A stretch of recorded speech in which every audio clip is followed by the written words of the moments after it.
का ये कॉन्फ्रेंस लेने का एक ही मकसद है, वो है जीत, सच्चाई की जीत। अगर आप चाहते हैं, जहाँ तक मैंने सुना हो कि अपने देश में हमेशा सच्चाई की जीत होती है और सभी को न्याय मिलता है, तो मैं आप लोगों के सामने आज अपनी कुछ अंदर चल रही थी पिछले 3-4 सालों से बातें जो लाना चाहता था, लेकिन कोई कारणवश नहीं ला पाया। कहीं तो भी पैसा बीच में आया, कहीं तो भी पावर बीच में आया, कहीं तो भी पॉलिटिक्स बीच में आई, बहुत सारी चीज़ें हुई जिस कारणवश मैं नहीं ला पाया। लेकिन कुछ ऐसे लोग हैं जिन्होंने मुझे मेरी लड़ाई लड़ने में मदद की और कुछ मार्गदर्शन दिया और बहुत सारा सपोर्ट किया। उनमें से एक है मून सर, जिन्होंने मुझे बहुत ज़्यादा सपोर्ट किया और मुझे कहा गया कि हारो मत, अगर तुम्हें हिम्मत है तो हम तुम्हारा सहारा बनेंगे। और इस तरीके से 3-4 साल के बाद आज मैं आप लोगों के सामने पहली बार प्रेस कॉन्फ्रेंस में उपस्थित हुआ हूँ, जो कि आपने देखा होगा झूठ का सच। ये झूठ का सच एक्चुअली मैं खुद जानना चाहता हूँ कि ये सच है क्या। ये प्रोफेसर विजय पारसे पे है या अखिलेश पॉल पे है, ये मुझे आप समझाओगे, आपके थ्रू मैं जानूंगा ये सच क्या है। पिक्चर जो बन रही है 3 सालों से, आप सभी लोगों को ये समझ में आ रहा है, जितना आप लोगों ने सुना है, जितना आप लोगों ने पढ़ा है, तो ये हमको यही समझ में आता है कि विजय पारसे पे है। लेकिन अगर ये विजय पारसे पे है तो अखिलेश पॉल कहाँ गया, या अखिलेश पॉल का क्या था इसमें। अगर अखिलेश पॉल 2014 में सत्यमेव जयते में नहीं जाता आमिर खान सर शो पे, तो शायद विजय पारसे सर के इधर कोई डायरेक्टर प्रोड्यूसर नहीं चाहता और सैराट के डायरेक्टर मिस्टर नागराज मंजुले उनको कभी अटेंड नहीं करते और ये डिसीजन नहीं निकलता कि इनके ऊपर पिक्चर बनाई जाए। तो अखिलेश पॉल का तो दूर दूर तक कहीं नाम नहीं आया, कहीं कुछ नहीं हुआ। और ऐसे बहुत सारे इंसिडेंट्स हुआ है जो आप में जो प्रेस रिपोर्ट है उसमें दिया गया है क्या क्या घटना घटी है मेरे साथ, है ना। तो ये सारी घटना मेरे साथ बहुत घटी और इससे भी ज़्यादा बहुत कुछ हुआ है जो मैं नहीं बता पाया और नहीं, मतलब मुझे समझ में नहीं आ रहा कि मैं कैसे समझाऊँ। सिर्फ एक ही चीज़ हुई है कि अखिलेश पॉल पढ़ा लिखा नहीं था, झोपड़पट्टी का था, इस वजह से उसका शोषण हुआ।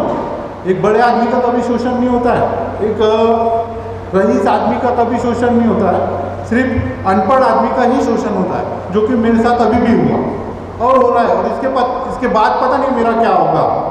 अच्छा हुआ तो अच्छा, नहीं तो कैसा है, यानी सभी उनके हैं, पैसा भी उनका है, पहचान भी उनकी है, पॉलिटिक्स भी उनका है, मेरे को नहीं पता क्या होगा। लेकिन हाँ, अगर मैं ऐसे ही वापस चला जाता या मैं अपनी बात नहीं रखता तो ये चीज़ का मेरे को ज़िंदगी भर अफसोस होता था कि मैंने अपनी जो दिल की बात है ये आप लोगों के सामने और आप लोगों के माध्यम से इस सारी भारत जनता के सामने या देश विदेश में दुनिया के सामने कभी नहीं रख पाया। क्योंकि मेरे जैसे ऐसे कई लोग हैं जो आज ये भुगत रहे हैं, ऐसे और भी लोग हैं। ऐसा नहीं है कि अखिलेश पॉल ही एक है, लेकिन अखिलेश पॉल के जैसे और भी लोग हैं जिनकी आवाज़ उन्होंने अपनी आवाज़ खुद ने दबा लिए हैं ये बड़े लोगों के सामने। मैं 2010 में श्रम सॉकर की तरफ से वर्ल्ड कप खेलने गया Brazil as a captain of Indian football team. तो मेरे पहले भी टीम गई थी और मेरे बाद भी टीम गई थी। मेरे पहले भी बच्चे गए थे और मेरे बाद भी बच्चे गए और शायद ये साल भी गए होंगे या जा रहे होंगे, मुझे उतनी आइडिया नहीं है। लेकिन हाँ ना मेरे पहले कोई अखिलेश पॉल की जगह ले पाया, ना मेरे बाद में कोई ले पाया। अखिलेश पॉल जब जा रहा था तो हमारा एक प्रेस कॉन्फ्रेंस हुआ था मुंबई में, पत्रकार परिषद, उसमें मेरा इंटरव्यू ले गया। उस समय अशोक चौहान जी सीएम थे, तो उस समय मैं एक बार में काम कर रहा था। ये स्टोरी मैंने बताया था वो प्रेस कॉन्फ्रेंस में। तो ये स्टोरी के माध्यम से मैं थोड़ा हाईलाइट हुआ और ये हाईलाइट जैसे आप लोग हैं मीडिया ने मुझे वहाँ बहुत सपोर्ट किया और आप लोगों के जैसे मुझे ब्राज़ील में सपोर्ट मिला। तो वो लोग मेरा इंतज़ार कर रहे थे कि ये बाहर में काम करने वाला आज वर्ल्ड कप खेलने जा रहा है, वो भी कैप्टन बन के। तो काफ़ी प्रशंसा हुई मेरी वहाँ पे। तो ये माध्यम से एक हाईलाइट मिली मेरे को, और मेरे जैसा इंसान कभी सोच भी नहीं सकता था कि मेरे को ये हाईलाइट मिलेगी या मैं इतना जाऊँगा। मैंने कभी ज़िंदगी में नहीं सोचा था कि मैं कभी सत्यमेव जयते में आऊँगा, क्योंकि जब मैं सत्यमेव जयते में गया उस समय मैं हर एक चौक पे, ऐसा नागपुर का कोई चौक नहीं था जो चौक पे ऐसी तालपत्री डाल के जूते बेच रहा था। जब अखिलेश पॉल को कोई नहीं पहचानता था, और अखिलेश पॉल के सपने भी नहीं थे। अखिलेश पॉल आज भी वो सपना नहीं दिखता, लेकिन लोगों ने इतना बदनाम कर दिया यूट्यूब के माध्यम से या फेसबुक के माध्यम से या और किसी माध्यम से, अखिलेश पॉल को गुनहगार बना दिया। अखिलेश पॉल गुनहगार पहले था, लेकिन अखिलेश पॉल सुधरा, और सुधरने के बाद भी लोगों ने मुझे गुनहगार समाज में बना दिया, क्योंकि मैंने किया वो कुछ नहीं। सिर्फ कैसा है, एक लालचन लगा दिया गया है कि ये पैसे का लालची है, पैसे का लोभी है, पैसे के लिए ये करता। तो ये कोई दूसरा इंसान नहीं, ये मेरे खुद के इंसान हैं जिन्होंने मुझे भेजा, जिन्होंने मुझे हाईलाइट करवाया।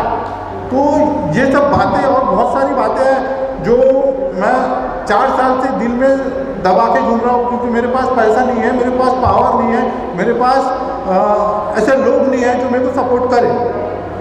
आज सर की मदद से और भी लोगों की मदद से मैं आप लोगों के सामने आया और आप लोगों के सामने बोलने की हिम्मत कर पा रहा हूँ। 4 साल से सत्यमेव जयते के बाद से आपने कभी मेरा कोई भी इंटरव्यू कहीं देखा नहीं होगा, कहीं सुना नहीं होगा, क्योंकि मेरे को दबा दिया गया, मेरे को बहुत नीचे दबा दिया गया, मेरे को उठने ही नहीं देना चाहते थे। लेकिन मैं भी नहीं चाहता था, क्योंकि मुझे बहुत बड़ा इंसान नहीं बनना था, एक सच्चा इंसान बनना था जो लोगों के मन में, जब सत्यमेव जयते लोगों ने देखे तो उनके मन में मेरी एक छवि बैठ गई थी कि ये भी इंसान, ऐसा भी इस तरीके का इंसान भी अच्छे काम कर सकता है और आगे आ सकता है। तो अपने बच्चों को एक शिक्षा देते थे, एक मोटिवेशनल पर्सन के तौर पे मुझे दिखाते थे उनको। तो मैं सबकी नज़र में गिरना नहीं चाहता था, लेकिन ऐसे बहुत सारे हादसे हुए जिसकी वजह से मैं वापस से फ्लैशबैक में चले गया, और मैं अभी मेंटली बहुत ज़्यादा डिस्टर्ब फील करता हूँ, डरता हूँ मैं कि ये बड़े लोग क्या करेंगे, कभी भी मेरे साथ कुछ भी कर सकते हैं और मेरा कुछ भी हो सकता है। तो आज आप लोगों के माध्यम से मैंने मेरी मन की बात जो भी थी वो प्रेस नोट में लिखा हूँ, और आप लोगों के साथ मैं ये बातें शेयर करना चाहता हूँ। और आप लोगों के माध्यम से मैं चाहता हूँ ये बात अपने भारत में और विदेशों में, जहाँ तक हमारा मीडिया पावर है, आप चौथा स्तंभ है ना, मैं आप ही लोगों से विनती कर सकता हूँ और आप ही लोगों से निवेदन कर सकता हूँ कि आप लोग ये अपने तरफ से जितना भी हो सके मुझे मदद कीजिए, इसको ज़्यादा से ज़्यादा इसको बढ़ाइए, क्योंकि अगर आप लोग नहीं करेंगे तो मेरी आवाज़ वापस से दब जाएगी और मुझे भी मैं फिर नर्वस हो जाऊँगा और फिर मायूस हो जाऊँगा, पता नहीं इसके बाद क्या होगा। तो मैं आपसे यही विनती करता हूँ कि ये मेरी आवाज़ आप पहुँचाए। सर, विजय पारसी की आपके कोच नहीं सर, सॉरी सर, एक्चुअली वो मेरे कोच नहीं थे। हाँ। वो मुझे बनाने वाले थे, मतलब एक मार्गदर्शक। एक आपके मार्गदर्शक थे जी। जब आपके मार्गदर्शक थे उनके छत्रछाया में आप इतने मुकाम तक पहुँचे। जी सर। तो ये जो फिल्म जो बनी है झूठ, जी, तो एक गुरु के ऊपर ये फिल्म बनी हुई है झूठ। जी। और उनका आपने लिखा है झूठ का सर। जी। अखिलेश या विजय पारसी। जी। तो ये फिल्म जो बनी है जी, ये गुरु पर बनी है। जी। उसके बाद में आपका होगा नहीं, तो आपका आरोप किस पे? मुझे ये जानना है एक्चुअली कैसा है ना सर, जैसा अभी मतलब ये 3 साल से ये सारी चीज़ें चल रही है झूम के बारे में कि झूम रिलीज़ हो गई है, झूम बन गई है, शूट की शूटिंग चालू है ना।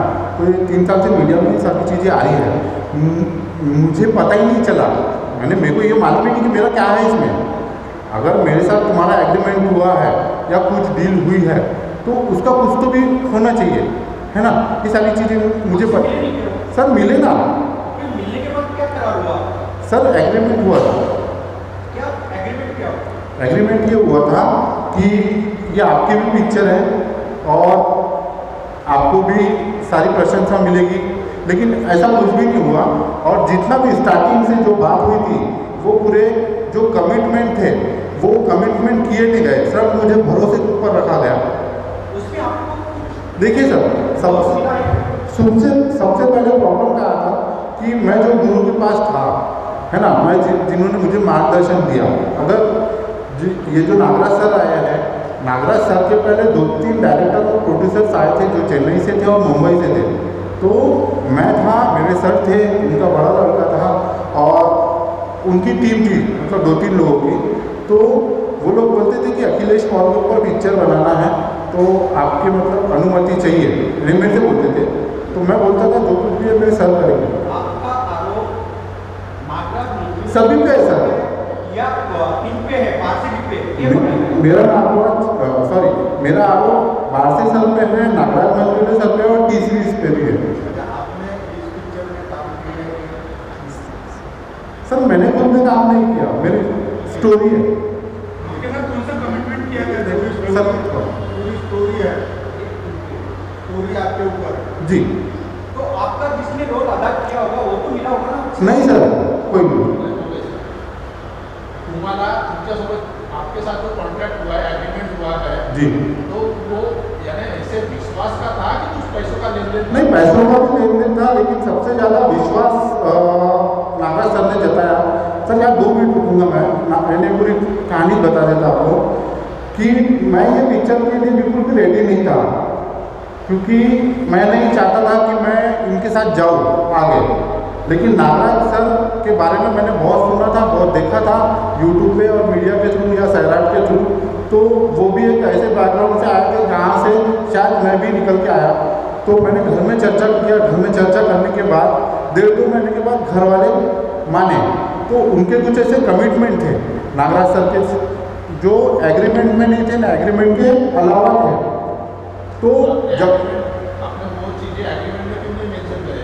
सर मैं जब भी इनको बोला तो क्या होता था, मैं नागपुर का हूँ तो मैंने इनको बोला कि अपन एग्रीमेंट यहाँ करेंगे, तो ये बोलते थे कि नहीं तुम वहाँ आओ। मैंने इनको बोला कि मेरे तरफ से कोई वकील या कोई ऐसा बड़ा या पढ़ा लिखा इंसान साथ में रहेगा।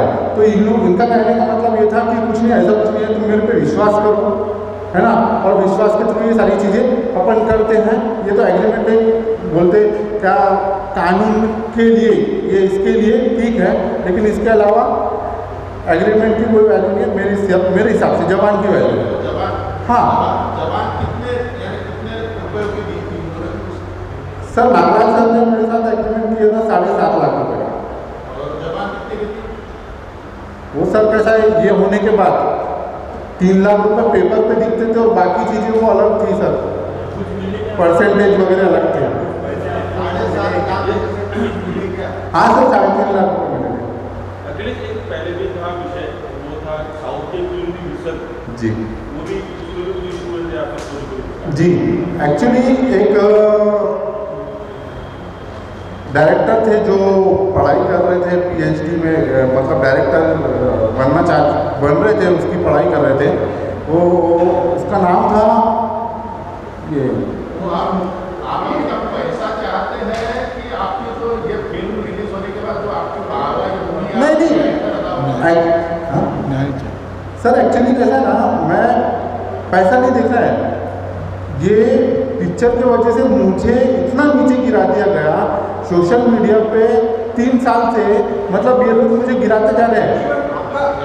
आपका जो कैरेक्टर जो है जी, पहले आपका बैकग्राउंड जो था उस पर पिक्चर बनी हुई है जी, उसके बाद में आप एक फुटबॉल प्लेयर बने हुए जी जी, सच्चाई तो दिखाना उन्होंने, और क्या है आपने तो कैरेक्टर पिक्चर रिलीज करेगा नहीं फिर आपका एग्जैक्ट कैरेक्टर क्या है ये कौन बताएगा? नहीं, ये मुझे भी नहीं पता सर कि मेरा एग्जैक्ट कैरेक्टर क्या है, लेकिन नहीं यानी वो कहानी के लिए आप बोल सकते हैं कि मुझे इतना और पैसा चाहिए? नहीं पता सर। देखिए, मेरा कहने का मतलब ये है, जो मेरा उनसे मतलब एग्रीमेंट हुआ या जो भी बातचीत हुई है, वो माध्यम से वो लोगों ने मेरे को जो भी बोलना था सर बोलना था, उन्होंने मेरे को हर जगह यूज़ किया। एक चेन्नई का डायरेक्टर था, चेन्नई नंदी कुमार, तो जी इतना बता दीजिए आप, जी पिक्चर अभी रिलीज हुई है, जी आपका OTT पर क्या है, 2 शब्दों में बताइए। सर, ये पिक्चर अभी जा रही है OTT प्लेटफॉर्म पे, है ना, और मेरी केस लगी हुई है अपने नागपुर डिस्ट्रिक्ट कोर्ट में, तो उसका अभी तक कोई रिजल्ट नहीं आया है ना, और ये लोग पिक्चर सेल कर रहे हैं। तो मैं चाहता हूँ कि पहले इसका न्याय हो, उसके बाद में आप जो भी डिसीजन ले वो ले, क्योंकि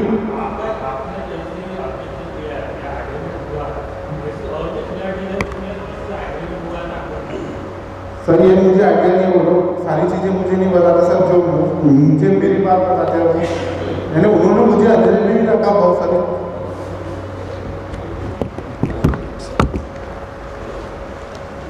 कौन सा कमिटमेंट है सर पूरा नहीं किया उन्होंने? और कौन सा कमिटमेंट है? 3.5 लाख दे दिया और कोई दूसरा कमिटमेंट जो पूरा नहीं? हाँ सर यही था कि मतलब शूट में आपको साथ रखेंगे और ज़्यादा पैसे बढ़ा के देंगे, है ना, और मतलब आपके साथ भी सारी चीज़ें होंगी जो मतलब प्रोफेसर विजय भारती सर के साथ में हो रही थी, और एक्स्ट्रा पैसा और देंगे या फेम देंगे। लेकिन हुआ क्या सर कि एक बंदा था चेन्नई नंदी कुमार, जिसने हैदराबाद के रंगारेड्डी कोर्ट में एक केस दायर किया था नागराज सर के ऊपर, और ये केस सेशन कोर्ट में भी मतलब झूठ हारी थी, हाई कोर्ट में भी झूठ हारी थी और सुप्रीम कोर्ट में भी। तो इन्होंने वहाँ पे भी मुझसे गलत कमिटमेंट किया था कि हम तुम्हारी तरफ से वकील खड़ा करेंगे, लेकिन ऐसा कुछ नहीं था और मुझे कुछ आइडिया नहीं थी ये चीज़ की। जब मैं गया मैं हताश हो गया, मेरे को नोटिस पे नोटिस आते, जब मैं हैदराबाद गया, मेरे पास जाने को भी पैसे नहीं थे, मैं कैसे तो मैं हैदराबाद गया, वहाँ जाके पता किया तो मुझे ये पता चला कि मेरे तरफ से कोई वकील आज तक खड़ा ही नहीं हुआ। तो फिर मैंने उनको बताया कि सर ये क्या है, मेरा फॉल्स कमिटमेंट है, आप जब से मेरे साथ जो भी बात बोले हो ये फॉल्स ही होती जा रही है, मैं आपके ऊपर विश्वास करा। तो बोले कुछ नहीं, अपन संभाल लेंगे। फिर उनके ऊपर प्रेशर बना था सुप्रीम कोर्ट का, सुप्रीम कोर्ट में शायद मेरी उनको ज़रूरत पड़ गई, तो उन्होंने खुद ने लॉयर हायर किया, टी सीरीज़ को बोला, टी सीरीज़ का जो मतलब मैनेजर लेवल के सर है मिस्टर शिवचिना, उन्होंने मुझे मैसेज किया व्हाट्सएप पे और वही मुझे बोला कि तुम ये फॉरवर्ड कर दो, है ना, वकील को कि तुम ये कर रहे हो। तो मैंने उनसे पूछा भी तो बोले हम तुम्हारी तरफ से वकील लगाएंगे, ये करेंगे वो करेंगे। तो फिर मैंने उनको बोला सर कि आज तक तो वकील नहीं था, लेकिन आज क्यों है? तो उन्होंने बोला कि आपकी सेफ्टी के लिए है। तो ऐसे बहुत से जगह पर उन्होंने मेरा यूज़ किया और करता है, मतलब स्टार्टिंग से ही करता है। तो विजय भारती जी के साथ में क्या एग्रीमेंट हुआ है और उनको अभी तक कितना रुपया दिया जाता है? नहीं, विजय भारती सर जी का ऐसा है कि मैं उनका एग्रीमेंट पर्सनल मुझे मालूम तो नहीं है कि उनके साथ क्या हुआ या उनसे कितने का हुआ या क्या हुआ, लेकिन हाँ इतना सुना है कि उनको भी शायद पैसे नहीं दिए गए बराबर। एक बात बता दीजिए, जो पिक्चर में जो स्टोरी है जी आपके अपेक्षा अनुसार नहीं है क्या? सर ये क्लियर उन्होंने मेरे को भी नहीं करे ना, ये क्लियर उन्होंने मुझे भी नहीं किया। अरे ये स्टोरी बनी हुई है ना, जब ये स्टोरी बनी हुई है ये आपके यानी आपकी अपेक्षा के ऊपर बनी हुई है, आपको अपेक्षा है क्या इस पे? हाँ ऊपर बनी हुई है। हाँ इस स्टोरी को हाँ आक्षेप है। हाँ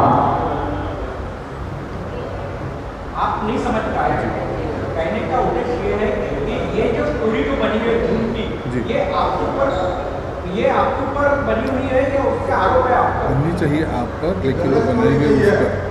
सर ये एक्चुअल में ऐसा है कि ये जो स्टोरी है मेरी सोच के हिसाब से ऐसा है कि ये मूवी बननी चाहिए थी मेरे ऊपर, लेकिन बनाई जा रही है उनका नहीं, मतलब किसके ऊपर बननी है? जी भारती सर बादशाह सर के ऊपर बनी नहीं है? नहीं, मेरे हिसाब से यानी मेरी सोच ऐसी है। आपके ऊपर बनना है। हाँ लेकिन आप तो उसमें मुख्य एक्टर तो आप ही हो ना, हीरो तो आप ही हो, नहीं आपके माध्यम से यानी आपको तो हीरो बनाया ना बादशाह सर ने। बिल्कुल नहीं। आपके हिसाब से वो आपके ऊपर वो पूरी फिल्म बननी चाहिए थी, लेकिन वो फिल्म बादशाह जी के ऊपर बनी, हाँ ऐसा आपका कहना है? हाँ यस एग्जैक्ट। और बाहर से उस कैरेक्टर का नहीं है ये भी बता। और कैसा है ना कि अगर जो पिक्चर बन रही है आप जब देखोगे या आपको जैसा पता चलेगा, तो वो इंसान अगर वो कैरेक्टर का होता तो मैं हमेशा साथ में रहता, लेकिन वो इंसान वो कैरेक्टर का ही है नहीं, तो और उसके ऊपर पिक्चर बनाई जा रही है, तो वो चीज़ के थोड़ा सा दुख है। लेकिन ये मानते ना आप कि आपके जो गुरु जो थे वो विजय भारती सर थे, हाँ यानी आप जब हीरो थे तो आपको उन्होंने हीरो बनाया? नहीं कैसा होगा हीरो तो फुटबॉल तो तुम पहले ये से हीरो उन्होंने नहीं बनाया सर, मैं तो खेलता था पहले से, है ना। आप गलियों में खेलते हाँ खेलता था ना मैं। अब कैसा है कि किसी ने मतलब टूर्नामेंट ऑर्गेनाइज किया, वहाँ पे मैं गया, मेरी टीम ने भाग लिया, जो झुग्गी झोपड़पट्टी एक्टिविटी में है, इन्होंने भाग लिया और भाग लेने के बाद कैसा है कि हमने सारी स्टेज पार करी उसकी। एक ही शब्द में बताओ, आप खिलाड़ी थे, हाँ। उन्होंने देखे आप खिलाड़ी हो, हाँ। वो आपको चुने ना उन्होंने। सर वो नहीं ना सर, उनकी कमेटी है, एक कमेटी बनती है, वो चेक करती है, फिर उसमें से एक सवाल पूछ रहा है जी कि हमारा ये कहना है कि हमारी गवर्नमेंट में चालू है, कोई पिक्चर रिलीज कर सकते हैं, नहीं नहीं बिल्कुल, मेरा यही कहने का मतलब है। हमारा कोई स्टोरी के बारे में, जी सर, स्टोरी के बारे में डिस्प्यूट है कोई? हाँ सर, मेरा डिस्प्यूट चालू है, ये मैंने केस डाला हूँ चिन्ने नंदी के ऊपर। आपको बार बार वही पूछा जा रहा है कि स्टोरी क्या है, आपके ऊपर बनी है, कैसी बनी है, आप उसको स्पष्ट ही नहीं कर रहे ना। सर मैं स्पष्ट कर रहा हूँ। इनका कहना ऐसा है कि स्टोरी मेरे ऊपर नाम मुझे पिक्चर इसके ऊपर सर पिक्चर मेरे ऊपर बन रही है, नाम उनका होते जा रहा है और बदनामी मिलते जा रही है मेरे को बाहर, और मतलब मेरे को इधर उधर ही घुमाया जा रहा है। फुटबॉल पे मैं जो खेलता था वही मेरे साथ खेला जा रहा है।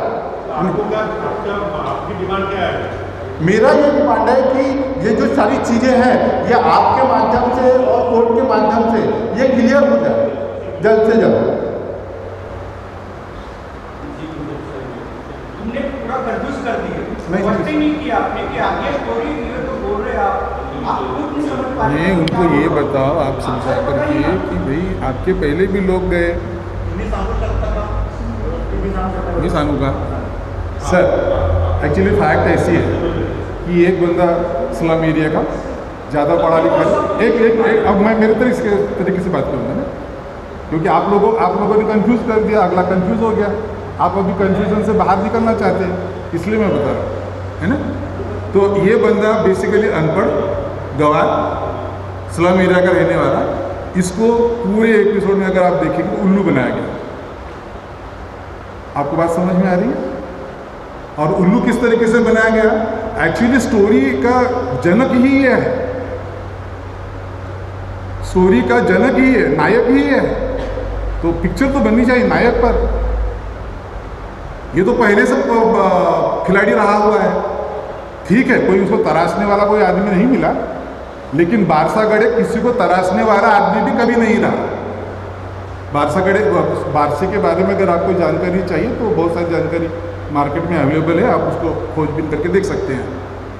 उसका बच्चा, उसका लड़का 36 लाख रुपए की एक गाड़ी लेकर के घूमता है। वो वैयक्तिक मामला नहीं है, वो वैयक्तिक मामला नहीं, उसके पीछे हिडन रीज़न ये है कि स्लम एरिया से आने वाले जितने खिलाड़ी होते हैं उनका शोषण करके पैसा कमाया जाता है। वो एक प्रकार का माफिया है। बारसे नाम का आदमी जो है वो माफिया है। स्लम एरिया में जो बच्चे खेलना चाहते, कूदना चाहते, कुछ बनना चाहते, उनका एक्सप्लॉयटेशन करता है। उसमें से एक बंदा उसको मिला, इसका उसने पूरा शोषण किया, इसको अंधेरे में रखा, यहाँ तक कि इस बंदे को ठीक से इंग्लिश भी नहीं आती, और इससे जितने कमिटमेंट किए गए दे वर ऑल इन इंग्लिश। और ये 3 साल से लड़खड़ा रहा है। जब ये बंदा मुझे मिला, मुझे ऐसा लगा कि इसकी आवाज़ आप तक पहुंचनी चाहिए, क्योंकि अगर आप इसका दूसरा पार्ट अगर देखेंगे तो झुंड के जो निर्माता वगैरह जो लोग हैं वो सारे ऐसे बड़े बड़े लोग हैं कि वहाँ तक पहुँच इस बंदे की नहीं जा सकती। आप एक माध्यम बन सकते हैं। ठीक है, आपका परिचय दीजिएगा। मेरा परिचय, मैं सुरेश मूल, बेसिकली चित्रकार हूँ मैं, और फिल्म मेकिंग का भी काम करता हूँ। अगर आपको याद होगा तो बहुत पहले मैंने एक तीसरी आज़ादी नाम की फिल्म बनाई, जो YouTube पर अवेलेबल है, आप खोजबीन करके देख सकते हैं। ठीक है, और कोर्ट केस के बारे में बस यही कहना है कि अभी भी केस कोर्ट में चालू है, अभी इसका कोई रिजल्ट नहीं आया और ये लोग ये सारी चीज़ें कर रहे हैं। तो मैं आप लोगों के माध्यम से बस न्याय की विनती